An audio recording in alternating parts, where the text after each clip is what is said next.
Hey guys, Zen here, and today we're jumping in with some more Rainbow Six Siege, and in this video, we're going to speak about the Designer's Notes for Year 4, Season 2.3. For those of you new, the Designer's Notes are a deeper look into the perspective of the devs and some of the decisions that go into these changes. There's a lot here this time, and I'm ready, so let's get into this. They start off the post by saying, the constant work of our balancing team aims at improving the game experience and the overall game balance. Stats gathered since the beginning of Operation Phantom Sight have played a major role in the upcoming changes detailed here. Balancing changes are also motivated by community feedback, which is often an indicator helping us to pinpoint specific issues. But now we can get into the pick rate and win delta graphs here, starting off with the attackers. So I've said this in the past, but I honestly think the attacking side of the meta is very balanced. It may even be the most balanced it's ever been, outside of a few clear stragglers, and we'll definitely get into that. But there's also a few surprises here that I wasn't really expecting. One operator that clearly fell from grace was Glaz. After his most recent nerf, there's been almost no reason to pick this operator outside of the fact of loving the OTS as a weapon. But recently, Ubisoft announced a big new update to how Glaz will see through smoke, and I think it'll save him from being the least picked operator in the game. Twitch has also seen a pretty substantial decrease in popularity as well, because she received some nerfs at the start of the season that have resulted in her no longer being the #1 operator in the game. She's even pulled behind Ashe this season, which basically signals to me that Ashe will probably always have a top spot in the meta. I mean, I honestly can't think of another operator who would survive losing the ACOG scope on their main weapon. Trust me, I'm more than happy that the G36C has seen an increase in playtime, but there's no denying the R4C's power, especially with the ACOG scope, and the fact that she's still up here begs the question of if it even matters. Now, it looks like the top spot goes to Jackal, but I wouldn't necessarily call him the #1 operator in the game because his win rate is actually much lower than a lot of the operators currently. But you could make the argument that the spot goes to Monty because outside of Jackal, he's runner-up, even surpassing Thermite and Ashe. We've discussed this in the past, but Monty is very aggressive now. There was always the potential, and nothing has really changed about him, which is what's fascinating about the whole thing. It's really just been the people who play him adapting to a different playstyle and generally getting aggressive. Now, it could also be the fact that ranked is now bomb only, and Monty was really popular for secure area, where he had the ability to be immovable from the site and even lock defenders out of the objective. But I'll leave it to you at this point. Is the #1 operator in Phantom Sight Montang or Jackal? Now, before we move on to the defenders, there are two attackers that have me surprised here. First, Gridlock. Her win rate is actually positive, which is a good thing, but it's clear that people just aren't picking her during ranked, and I can only assume it's because she's the first 3 armor attacker since the very beginning of the game, and it's taking some time to adjust. She's so utility heavy with the ability to do almost everything an attacker needs in a round, with smokes, watching the flank with tracks,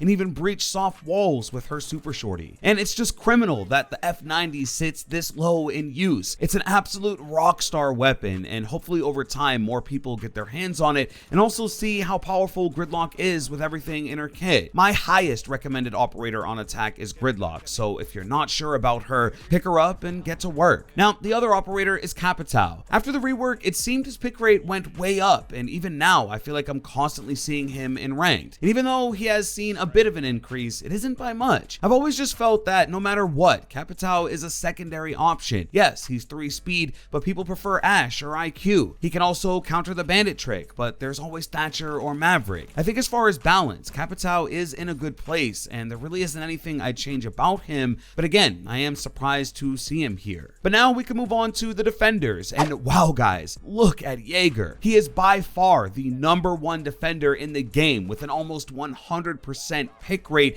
meaning in these platinum and diamond ranked matches, he's there nearly every single round. Let's be honest here, Jaeger is the only one capable of dealing with attacker projectiles, which is a must in today's meta. This data doesn't tell me he needs a nerf. Instead, I think we need another defender like Jaeger that also deals with projectiles in some way. His gun is good, but balanced out with a slow ADS time, and his secondary options are always valuable as well. Jaeger is just a beast, guys, and it makes the round much tougher when he isn't there. I think Warden could have been somewhat of a counter to the projectiles, but the execution just isn't there, and he's underwhelming. Speaking of Warden, well, it's decided then. Outside of Lord Chanka, he's the worst operator in the game, and there just isn't any other way to put it, guys. I want to love Warden so bad, and I've even made the plays that would make you love him, but he just needs a buff, and really all I think it would take is the same adjustment that Glaz has coming for him. But I'm gonna be honest, guys, I think Ubisoft is reluctant to buff Warden until they see how he performs in Pro League. I really think like Warden has one of the highest skill gaps in the game and does have the potential to be tough to deal with, but it might take the Pro League to see it through. I also think being a 3 armor without an ACOG hurts him as well, because why wouldn't you choose Doc or Rook given the situation? Now, an operator I'm not surprised to see is Smoke and his position. I think even with his rework coming, Smoke isn't what he used to be as far as popularity, and I think he competes with operators like Lesion and Echo and just can't get the upper hand. There isn't a problem with what he does, it's just who does it better, and I think Lesion and Echo both supply that area denial and plant denial better in most situations, and I'd say the majority of the community agree based on this data. But there's a lot to say about Smoke, and so we'll save that for a day coming very, very soon here. The last thing I wanted to note here are the trap operators. Ella, Frost, and Capkin all kind of hang out in the same high win rate, low pick rate area, and Lesion sits much higher in popularity, but substantially lower in win rate. I think overall, the trap meta is dominated by Lesion, and most of the time he is the pick, but the other operators here are still performing well, and I'm actually really happy to see Ella is winning as consistently as she is. But that's enough of the data. My head is beginning to scramble. Let us finish this up. So they wrap up by talking about a few operators individually. Twitch is still a very lethal operator, even after the recoil nerf with a high KD ratio of 1.25. But I don't think this means she's too strong or deadly. Twitch spends a lot of time on her drone in safety, sometimes even outside of the map, so she's less likely to die in that situation. Frost mats are now destroyed 75% of the time instead of 68% since Phantom Sight, and surprisingly, my main Kaid C4 has become more popular than his barbed wire, being picked 65% over 51%. And with the changes to Echo by reducing the effect of being drunk by 3 seconds, the devs hope he'll be targeted less during the ban phase. Next, they speak about Jackal. They say Jackal found himself in a situation comparable to Lion. Many comments and feedback from the player base deemed his abilities slightly unbalanced. We are aware that he has been identified as one of the most frustrating attackers to play against. We are starting to explore how we can address the situation without making him irrelevant. This change should give more leeway for tracked opponents to survive and lessen the negativity generated by his ability. So it's possible a Jackal rework is coming soon, if I've gathered this correctly,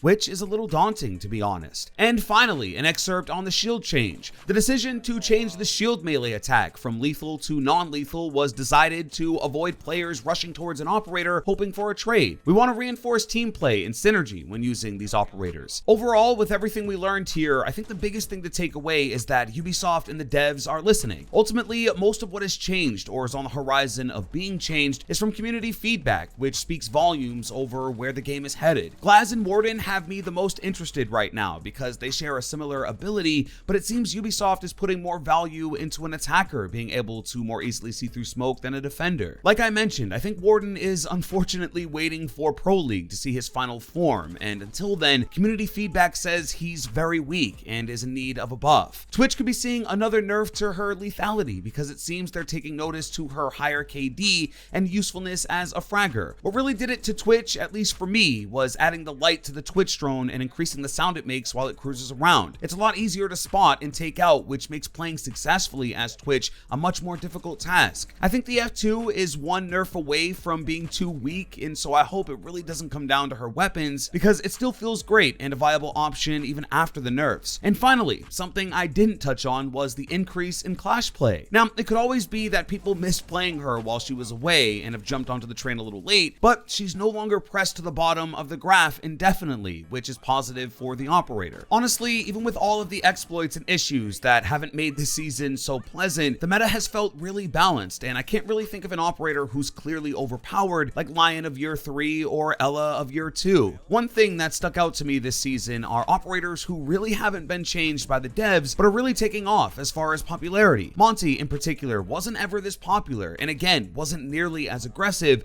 but now he could be the #1 operator in the game. And just think of it, guys, a shield op being #1 in Rainbow Six Siege. So that's it, guys. That's the Year 4 Season 2 Designer's Notes and all of the insight from both the devs and yours truly. There was a boatload of information, but what are your thoughts? Does Jaeger need a nerf with his stance on the graph? And what about Jackal? Does a potential rework worry you? Leave it all in a comment down below. If you did enjoy this video, please drop a like and subscribe with notifications if you're new. With that being said, it's been Zen. Hey, I'm out.